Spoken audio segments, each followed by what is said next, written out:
నమస్కారం. నేను మీ సిరి. Welcome to నిన్ను కోరి. ఈరోజు కథ ప్రణయమ ప్రళయమ పార్ట్ 116.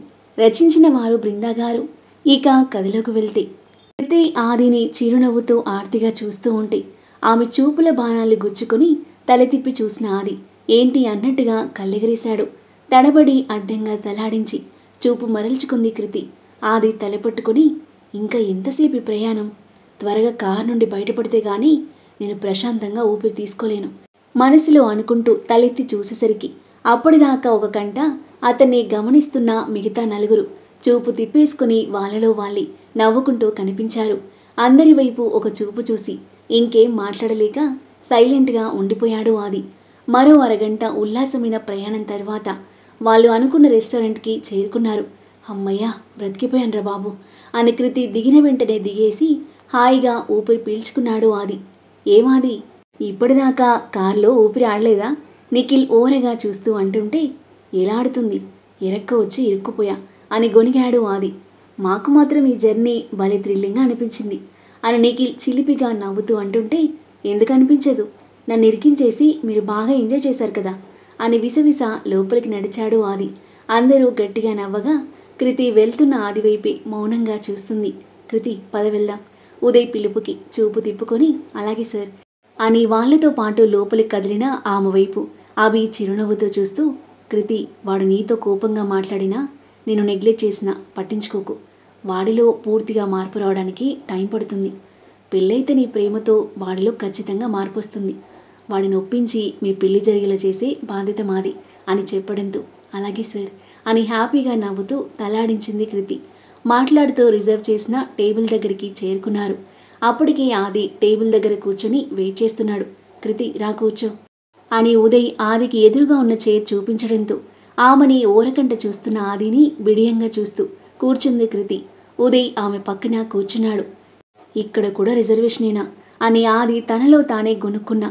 ఆ మాటలు పక్కన ఉన్న నిఖిల్ చెవిన పడి అవును మరి, ఎక్కడుండాల్సిన వాళ్ళు అక్కడుంటేనే చూడముచ్చటగా ఉంటుంది అన్నాడు నవ్వుతూ. ఆది హీ అని ఒక వింత నవ్వు నవ్వి మెనూ చూస్తున్నాడు. వేరే రాగా బావా ఏం ఆర్డర్ చేద్దాం అని అక్షయ్ అభిని అడిగేసరికి కృతి ఉదయ్ వైపు క్వశ్చన్ మార్క్ ఫేస్తో చూస్తూ అభి సార్ను అక్షయ్ అన్నయ్య బావా అంటున్నాడేంటి అని అడిగింది అతనికి మాత్రమే వినపడేలా. బావను బావానే కదా అంటారు, అక్షయ్ ఆరాధ్య అన్నయ్య. ఉదయ్ మాటలకు ఆశ్చర్యంగా చూసింది కృతి. ఆరాధ్య అన్నయ్యనా? నాకు తెలియలేదే. అంటే ఆది సార్ గురించి అక్షయ్ అన్న ద్వారా అన్నయ్యకు ముందే తెలుసన్నమాట అని మనసులో అనుకుని చిన్నగా నవ్వుకుంది. ఆర్డర్ చేసిన ఫుడ్ ఐటమ్స్ అన్నీ బేరర్ వడ్డించగా అందరూ సరదాగా మాట్లాడుకుంటూ లంచ్ చేస్తున్నారు. తింటూ మధ్య మధ్యలో కృతి ఆది వైపు చూడడం, అతను చూడగానే ఆమె చూపు తిప్పుకోవడం, వీళ్ళిద్దరినీ ఒక కంట గమనిస్తూ నిఖిల్ వాళ్ళు నవ్వుకోవడం, అలా సరదాగా లంచ్ ముగించారు.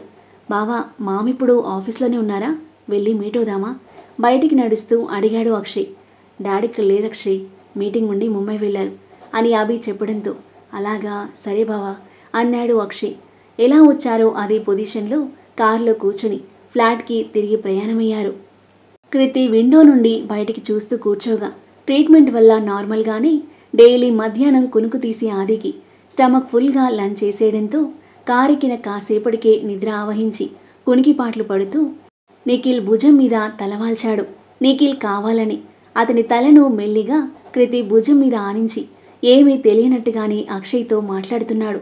ఆమె భుజం మీద ఆది తల ఆనించేసరికి ఉలిక్కిపడినట్టుగా తల తిప్పిన కృతి నిద్రపోతున్న ఆదిని చూసి అందరి వైపు ఒకసారి చూసింది. ఎవరి మాటల్లో వాళ్ళున్నారు. కృతి కొంచెం ఆది వైపుకి జరిగి అతను నిద్రపోవడానికి కంఫర్ట్ ఉండేలా భుజాన్ని నిటారుగా పెట్టి కూర్చొని ప్రశాంతంగా నిద్రపోతున్న అతన్ని ప్రేమగా కాసేపు చూసి హ్యాపీగా విండోల నుండి బయటికి చూస్తూ ఉంది. వాళ్ళని గమనించిన నిఖిల్ చిన్నగా నవ్వుకున్నాడు. ఫ్లాట్ రాగా కార్ బ్రేక్ వేయగానే నిద్ర నుండి మేల్కొని మత్తుగా కళ్ళు తెరిచి చూసిన ఆదికి తనకి ఇంచు గ్యాపులో తనని చూస్తున్న కృతి మొహం కనిపించేసరికి తను ఆమె భుజం మీద తలవాల్చి పడుకున్నానని రియలైజ్ అయ్యి టక్కున పక్కకి జరిగి ఐఎమ్ సారీ అన్నాడు మెల్లిగా. ఇట్స్ ఓకే సార్ అని చిన్నగా నవ్వుతూ చెప్పి కృతి కారు దిగగా చా, అంత స్పృహ లేకుండా అలా ఇలా పడుకున్నాను అనుకుంటూ నిఖిల్ వైపు చూసేసరికి చిలిపిగా నవ్వుతూ కళ్ళెగిరేశాడు. పోరా అని చిన్నగా నిఖిల్ని నెట్టేసి ఆది కారు దిగగా నవ్వుకుంటూ కారు దిగిన నిఖిల్ కృతిని చూస్తూ, వాడు నీ ప్రేమలో పడే రోజు చాలా దగ్గరలో ఉంది. వాడి ప్రేమలో మునిగి తేలడానికి రెడీగా ఉండు అన్నాడు నవ్వుతూ. కృతి సిగ్గుపడుతూ నవ్వుకొని, ఇక నేను వెళ్ళొస్తాను సార్ అంది. సరే కృతి బాయ్ అన్నాడు. అందరికీ బాయ్ చెప్పి కృతి తేలికైన హృదయంతో తన ఇంటికి వెళ్ళగా ఆది లైఫ్లోకి తనని ప్రేమించే అమ్మాయి వచ్చిందని నిశ్చింతగా ఊపిరి తీసుకొని హ్యాపీగా ఫ్లాట్కి వెళ్లారు అభి వాళ్ళు. మాటల్లో పడగా 6 నుండి కాల్ రావడంతో బాల్కనీకి వెళ్ళి కాల్ లిఫ్ట్ చేసి మాట్లాడుతూ ఉన్నాడు అభి. కాసేపటికి ఆది వాష్రూమ్కి వెళ్ళొచ్చి బాల్కనీలో ఉన్న అభిని చూసి, అందరూ అక్కడుంటే అభి అక్కడేం చేస్తున్నాడు అని క్యాజువల్గా అతని వైపుకి అడుగులు వేశాడు. బాల్కనీకి వెళ్ళడానికి డోర్ బయట అడుగు పెట్టబోయే వాడల్లా, కాసేపట్లో స్టార్ట్ అవుతామారు అని అభి మాట్లాడుతుంటే ఆరు పేరు విని వెంటనే అడుగు వెనక్కి వేశాడు. ఆమె రూపం కళ్ళ ముందు మెదిలి ఒక్కసారిగా ఊపిరి తీసుకోవడం కూడా కష్టంగా అనిపించగా గోడను ఆనుకొని భారంగా శ్వాస తీసుకుంటూ గుండెపై చేయి వేసుకున్నాడు. కళ్ళ నిండుగా కన్నీళ్లు చేరగా ఆది కూల్ కూల్ అని గాలి బయటికి వదులుతూ గుండెపై చిన్నగా చేతితో తట్టుకుంటూ తనని తాను తమాయించుకుని కళ్ళ నీళ్లు తుడుచుకొని మొహంపై నవ్వు పులుముకొని ఉదయ్ వాళ్ళ దగ్గరికి వెళ్ళాడు. ఆది ఎంత నటించినా అతని మొహంలో ఏ చిన్న మార్పు వచ్చినా ఇట్టే పసిగట్టగల ఉదయ్ ఏమైందిరా అని సైగ చేశాడు. ఏం లేదు అన్నట్టుగా అడ్డంగా తలాడించి బలవంతంగా నవ్వుతూ అతని పక్కన కూర్చున్నాడు. ఏమైంది వీడికి, ఇప్పటిదాకా బానే ఉన్నాడు కదా అని ఆలోచిస్తూ ఆది వైపు చూస్తుంటే అతని వైపు చూసి స్మైల్ ఇచ్చి ఏం లేదురా అన్నాడు ఆది. సరేలే అని నిఖిల్ అక్షయ్లతో మాటల్లో పడ్డాడు ఉదయ్. కాసేపటికి ఫోన్ పెట్టేసి వచ్చి వాళ్ళతో పాటు చేరాడు అభి. సాయంత్రం కళ్యాణ్ ఆఫీస్ నుండి వచ్చి ఫోన్ చేయడంతో అతని మీట్ అవ్వడానికి వెళ్ళాడు అక్షయ్. ఇంట్లో వాళ్ళు నవ్వుతూ పలకరించి సాదరంగా రిసీవ్ చేసుకున్నారు. వైష్ణవి అందించిన కాఫీ తాగి ఇంట్లో వాళ్ళతో కాసేపు మాట్లాడి కళ్యాణ్కి ధైర్యం చెప్పి ఫ్లాట్కి వచ్చేసరికి రెడీ అయి ఉన్నారు అభి వాళ్ళు. అభి ఆదిని హత్తుకొని వెన్ను నిమురుతూ, హెల్త్ జాగ్రత్తరా, ఎక్కువగా ఆలోచించి స్ట్రెస్ తీసుకోకు. ఏది ఎలా జరగాలని రాసిపెట్టుంటే అలాగే జరుగుతుంది. జరిగిన దాన్ని మార్చలేం, జరగబోయేదాన్ని ఆపలేం, బీ స్ట్రాంగ్ అని చెప్పగా ఓకేరా అన్నాడు ఆది చిన్నగా నవ్వుతూ. నీ రాక కోసం 1000 కళ్ళతో ఎదురుచూస్తూ ఉంటాం, ఇకపై అన్నీ హ్యాపీడేసే మనకి అని సంతోషంగా అన్నాడు నిఖిల్. ఆది ఉదయ్లను ఆత్మీయంగా హత్తుకొని బాయ్ చెప్పి అభి కంపెనీ కార్లో ఎయిర్పోర్ట్కి స్టార్ట్ అయ్యారు. రాత్రి 9 అవుతుండగా హైదరాబాద్ చేరుకొని డిన్నర్ చేసేసి ఎవరి ఇంటికి వాళ్ళు వెళ్ళిపోయారు. డిన్నర్ చేసేసి 6 బయట వాకింగ్ చేస్తూ ఉన్నారు. బైక్ సౌండ్ వినిపించేసరికి అన్నయ్య వచ్చినట్టున్నాడు అనుకుంటూ అక్షయ్కి ఎదురుగా వెళ్ళింది. ఇంకా పడుకోకుండా ఏం చేస్తున్నావే? అక్షయ్ మాటలకు వాకింగ్ చేస్తున్నా కానీ ఆది బాగున్నాడా అని అడిగింది మెల్లిగా. అక్షయ్ కాళ్ళు కడుక్కుంటూ బాగున్నాడు, చాలా యాక్టివ్ అయ్యాడు, 2 వీక్స్లో హైదరాబాద్ వచ్చేస్తున్నాడు అని చెప్పగా అమ్మయ్యా, ఆంటీ అంకుల్ వాళ్ళకి ఇన్నాళ్ళుగా పడిన గుండె వేదన తీరిపోతుంది అంది హ్యాపీగా నవ్వుతూ. అక్షయ్ ఫేస్ వాష్ చేసుకుని మొహం తుడుచుకుని అవును, ఆది లైఫ్లో కూడా మంచి రోజులు రాబోతున్నాయి అన్నాడు. ఆరు తల మీద చేయి వేసి ప్రశాంతంగా నవ్వింది ఆరు. సరే వెళ్ళి పడుకో, గుడ్ నైట్ అని చెప్పి అక్షయ్ అతని గదిలోకి వెళ్ళగా నిశ్చింతగా ఊపిరి తీసుకుని వదిలి తన గదిలోకి వెళ్ళి బెడ్పై వాలిపోయిన ఆరు అభి కాల్ చేయడంతో కాసేపు మాట్లాడి పెట్టేసి హాయిగా పడుకుంది. సార్ ఈరోజు ఆఫీస్కి వస్తా అన్నారు కదా, వచ్చుంటారా అని ఎగ్జైటింగ్గా ఆఫీస్ లోపలికి వచ్చిన వర్ణిక ఎదురుగా వస్తున్న ప్రవీణ్ని చూసి హాయ్ ప్రవీణ్ గారు, సార్ వచ్చారా అని అడిగింది. లేదు వర్ణిక, వస్తున్నట్టు చెప్పలేదు, మరి వస్తారో లేదో అన్నాడు. అలాగా, సరే అని తలాడించి తన క్యాబిన్ వైపు అడుగులు వేయబోతుంటే గుడ్ మార్నింగ్ సార్ ప్రవీణ్ మాటలు వినపడి టక్కున వెనక్కి తిరిగి చూసింది. వైట్ అండ్ వైట్ సూట్లు అందరికీ నవ్వుతూ విష్ చేస్తూ లోపలికొస్తున్న మహిని చూడగానే ఆమె మొహం వెలిగిపోయింది. వేదాలపై అందమైన నవ్వు చేరింది. మహి దగ్గరికి రాగా గుడ్ మార్నింగ్ సార్ అంది నవ్వుతూ. మార్నింగ్ అని చెప్పి క్యాబిన్లోకి వెళ్ళగా అతని వెనకాలే ఫాలో అయింది వర్ణిక. ట్రైనింగ్ కంప్లీట్ చేశావా అతని సీట్లో కూర్చుంటూ అడిగాడు మహి. చేశాను సార్ అని వినయంగా తలాడించింది. గుడ్, ఈరోజు మీటింగ్స్ ఏమున్నాయి అని అడిగాడు టేబుల్పై చేతులు పెట్టి. వర్ణిక తన ఆఫీస్ డైరీ ఓపెన్ చేసి మీటింగ్ షెడ్యూల్ చెప్తూ ఉంటే ఆమె వైపే చూస్తున్నాడు మహి. టపటపలాడిస్తున్న మీనాల్లాంటి కళ్ళు, ఆమె మొహానికి మరింత అందాన్నిస్తున్న నుదుటిన కుంకుమ, గులాబీ అదనాలపై విరిసిన చిరునవ్వు ముత్యాల్లాంటి తెల్లని పలువరుసతో ఇంకా అందంగా కనిపిస్తుంది.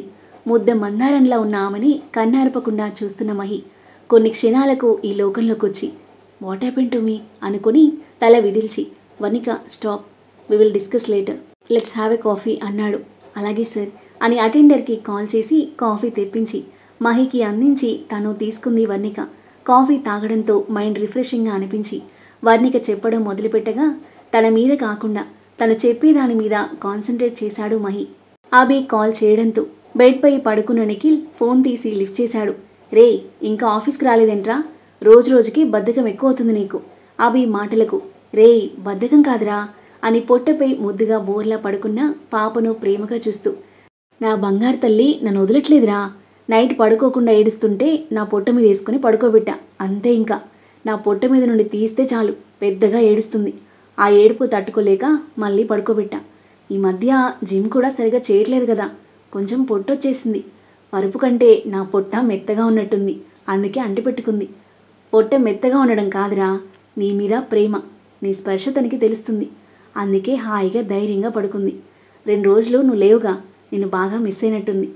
అందుకే నువ్వు తీస్తుంటే వదిలేళ్ళిపోతావని అర్థమే ఏడుస్తుంది. అవి మాటలకు భలే అర్థం చేసుకున్నావురా. సో అదన్నమాట విషయం. నా బుజ్జి తల్లి కోసం ఈరోజు వీక్ ఆఫ్ ఇచ్చేస్తే తను హ్యాపీగా ఫీల్ అవుతుంది ఆశగా అడిగాడు నిఖిల్. ఏడ్చావులే, ఈరోజు ఇంపార్టెంట్ మీటింగ్స్ ఉన్నాయి, తప్పకుండా రావాల్సిందే. కాకపోతే చిట్టి తల్లి కోసం ఇంకో 2 గంటలు టైం ఇస్తున్నా, తనని బుజ్జగించి వచ్చేసి. అభి మాటలకు ఓకేరా డన్ అని నవ్వుతూ నిఖిల్ ఫోన్ పెట్టేయగా అభి తనలో తానే నవ్వుకొని వర్క్లో మునిగిపోయాడు. అందరూ ఆఫీస్కి వెళ్ళాక ఆది వాళ్ళ ఫ్లాట్కి వచ్చిన కృతి డోర్ ఓపెన్ చేసేసరికి అటువైపు తిరిగి ఉన్న ఆది వెనుక కాలర్ ఎగరేసి హ్యాండ్స్ వేవ్ లాగా కదిలిస్తూ సింపుల్ డాన్స్ స్టెప్స్ అయినా స్టైల్గా వేస్తుంటే మురిసిపోతూ వెంటనే తన ఫోన్ తీసుకొని అతన్ని వీడియో తీస్తూ ఉంది కృతి. కొన్ని స్మాల్ స్టెప్స్ తర్వాత మూన్ వాక్ చేస్తూ ఆది పక్కకి వెళ్ళేసరికి అతన్ని వీడియో తీయడం మీదే కాన్సన్ట్రేట్ చేసిన కృతి పక్కకి జరిగేసరికి తను డోర్కి తగిలి సౌండ్ రాగా ఆది ఆగిపోయి వెనక్కి చూసేసరికి టక్కున ఫోన్ లాక్ చేసి పల్లికిలించి ఏమీ తెలియనట్లు అమాయకంగా చూస్తుంది. కానీ అప్పటికే తను సడన్గా ఫోన్ వెనక్కి తీసుకోవడం ఆది గమనించాడు. ఏ కోతి, నీ ఫోన్ ఇటివ్వు అన్నాడు దగ్గరికి అడుగులు వేస్తూ. దొరికిపోయాను అని మనసులో అనుకుని నా ఫోన్ మీకెందుకు సార్ అంటూ ఆది దగ్గరికి వస్తుంటే తను వెనక్కి అడుగులు వేస్తుంది.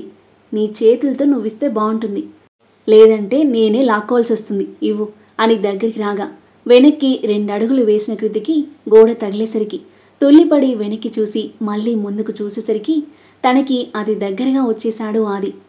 ఆ తరువాత ఏం జరగబోతుంది? ఈ గిల్లి కజ్జాల వల్ల కృతిపైన ఆదికి ప్రేమ చిగురిస్తుందా? తనలో ఫీలింగ్స్ కలుగుతాయా? మహి వర్ణికల మధ్య ఏం జరగబోతుంది? విశ్వ వర్షలను ఫాలో అయ్యే వ్యక్తి ఎవరు? అద్భుతమైన కథనంతో ఊహించిన ట్విస్ట్లతో ఇంట్రెస్టింగ్గా సాగే ఈ కథ యొక్క నెక్స్ట్ ఎపిసోడ్ కోసం మన నెక్స్ట్ వీడియో చూడండి. కథ నచ్చితే లైక్ చేసి కామెంట్ చేయండి. ఇంకా ఇలాంటి ఇంట్రెస్టింగ్ స్టోరీస్ కోసం మన ఛానల్ని సబ్స్క్రైబ్ చేయండి. Thank you for listening.